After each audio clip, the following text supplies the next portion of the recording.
नमस्कार दोस्तों, स्वागत है आपका मेरे YouTube channel beyond the motivation. दोस्तों, जब मेघनाथ का मस्तक लक्ष्मण जी ने काटा तो उसको जमीन पे नहीं गिरने दिया। यदि वो मस्तक जमीन पे गिर जाता तो शायद ही भगवान राम ये युद्ध जीत पाते। उसका दाहिना हाथ लंका में कट के जाके गिरा तो उसकी पत्नी सुलोचना ने उसके हाथ में लेखनी दे दी, तो कटे हुए उसकी भुजा ने, दाहिनी भुजा ने पूरा युद्ध का वृतांत लिख के बताया है। परमवीर मेघनाथ था जो रावण का बड़ा पुत्र था। उसकी पत्नी सुलोचना ने लक्ष्मण जी से कहा था कि हे सुमित्रा नंदन, इस पर अभिमान मत करना कि तुमने मेरे पति मेघनाथ का वध कर दिया है। ये मेघनाथ का वध आपने नहीं किया, ये तो दो सतियों के बीच की बात है, ये आप नहीं समझ सकते।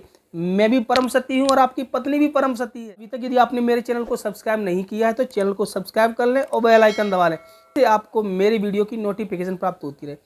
दोस्तों, तो आज मैं बात करने वाला हूँ परमवीर मेघनाथ के बारे में, जो रावण का बड़ा पुत्र था, और उसकी पत्नी सुलोचना के बारे में। आप इसके बीच के रहस्य को समझेंगे कि पहले तो सुलोचना कौन थी। सुलोचना भगवान विष्णु के शेषनाग वासुकी नाग की पुत्री थी, यानी नाग कन्या थी, और परम सती थी।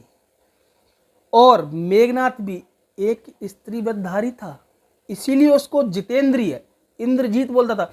उसने अपनी इंद्रियों को जीत के रखा था, ना कि इंद्रदेव को। लोग बोलते हैं कि इंद्रजीत था, उसने इंद्र को इंद्र को नहीं जीता, उसने अपनी इंद्रियों को बस में कर रखा था, इसलिए उसको जितेंद्रिय इंद्रजीत कहते थे।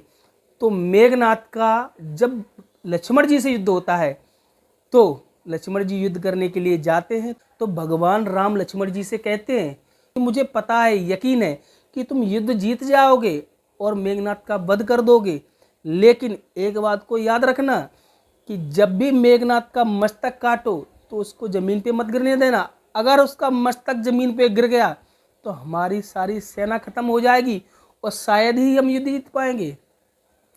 ऐसा भगवान राम खुद अपने भाई लक्ष्मण से कह रहे हैं, क्योंकि जो मेघनाथ है वो एक स्त्रीवधधारी है। सुलोचना जो उसकी पत्नी है वो परम सती है। अगर उसका मस्तक जमीन पे गिर गया तो ये जो सेना है हमारी पूरी भस्म हो जाएगी और युद्ध जीतना हमारे लिए मुश्किल हो जाएगा।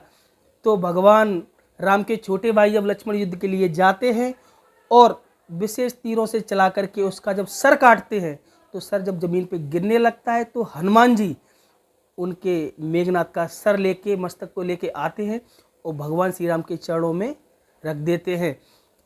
उसकी दाहिनी भुजा कट के लंका में जाके गिरती है। जब वो सुलोचना उस भुजा को देखती है, उसको देख के लगता है शायद ये मेरे पति की भुजा हो सकती है, लेकिन उसको शंका रहती है।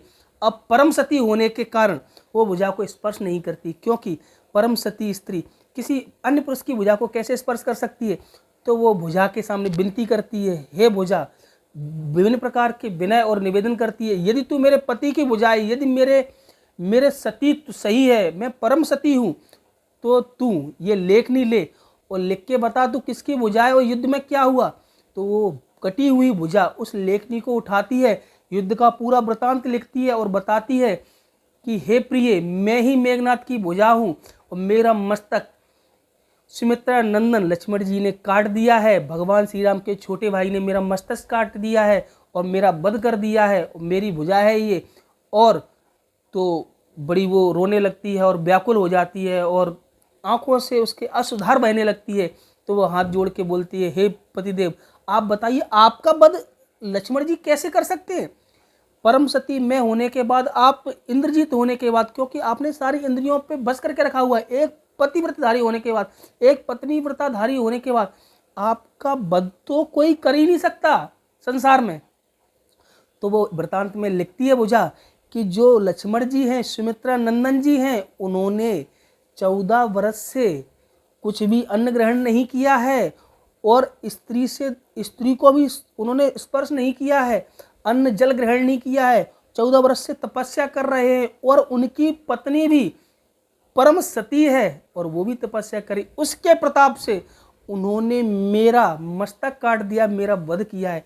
तो फिर सुलोचना बहुत ही दुखी होती है, आंसू बहाते हुए रोने लगती है और अपने ससुर रावण के पास जाती है और उनसे कहती है कि मैं सती होना चाहती हूँ और मेरे पति का मुझे सर ला के दो। तो रावण बहुत ही क्रोध और अहंकार से बोलता है कि मैं तपस्वियों के पास जाकर आपके पति का सर तो नहीं मांग सकता, मैं तपस्वियों के सामने नहीं झुक सकता।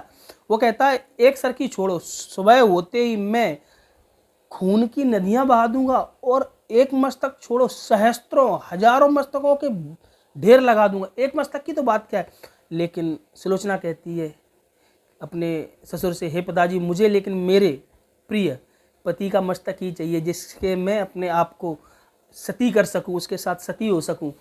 तो रावण विचार करता है, फिर कहता है कि मैं तो नहीं जा सकता, लेकिन तुम चली जाओ और रामादल में जाकर के अपने पति का मस्तक मांग लाओ। जब ये सुनती है तो वो थोड़ी सहम जाती है सती।